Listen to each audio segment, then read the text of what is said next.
Rachel Maddow is the host of The Rachel Maddow Show on MSNBC. She is in Florida, where she interviewed Senator Barack Obama. Rachel, good morning to you. Hi, Meredith. Nice to see you. Nice to see you, too. It was your first interview with the senator, and you said, just days to go before the election, obviously, and you said he seemed supernaturally relaxed. What did you mean by that? He is a man who is at the center of the storm, obviously, with this little time left in the election, with this many stops on his campaign agenda every day. He does, in person, seem like he's got a lot of energy, like he's getting enough sleep, and like he is very relaxed and confident. I've heard that from other people. Everybody talks about the no-drama Obama campaign, but seeing it in person, it was striking. We were talking about basketball, frankly, in the downtime. He seems like he's not got a care in the world. Yeah, you know, Rachel, he came right out and said that he believes that he is winning right now. Were you surprised at how openly confident he is?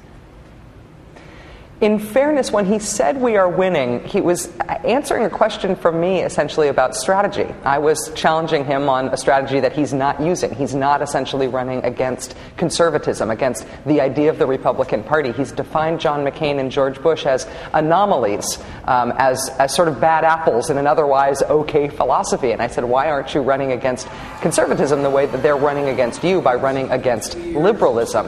And when he said we are winning, he was in essence saying, I think I'm doing okay. Thanks for the strategic advice or the implication of it, but I'm doing all right. And so he did say we are winning, and I think that's notable. But in a way, he was telling me that he didn't need my implied advice. But isn't he trying to be the politician for all seasons, so to speak?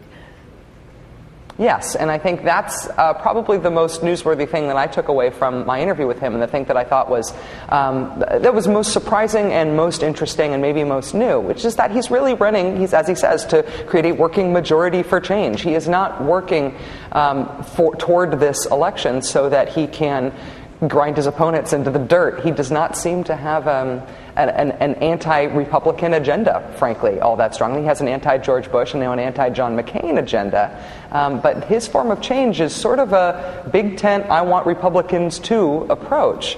The divide on that the strategic divide couldn't be more strong between the way the Republicans are running against him and the way he's running against the Republicans.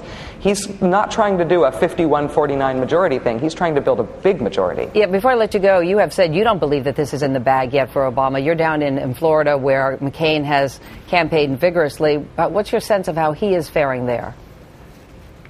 My sense is that McCain is running strong, making a real go for Florida. This is not window dressing, both in Ohio today and in Florida. I'm in Hillsborough County in Tampa right now, and the county chairman here is facing charges that he should step down, the Republican Party chairman, for having passed on a blunt, ugly, racist email about the threat of an Obama candidacy. I mean, the heat is on here. The tactics are quite ruthless in a lot of cases, and it feels like McCain is going for broke here. I think he's got a real shot in both Ohio and Florida, even though the polls still show Obama ahead. All right, Rachel Maddow, thank you very much.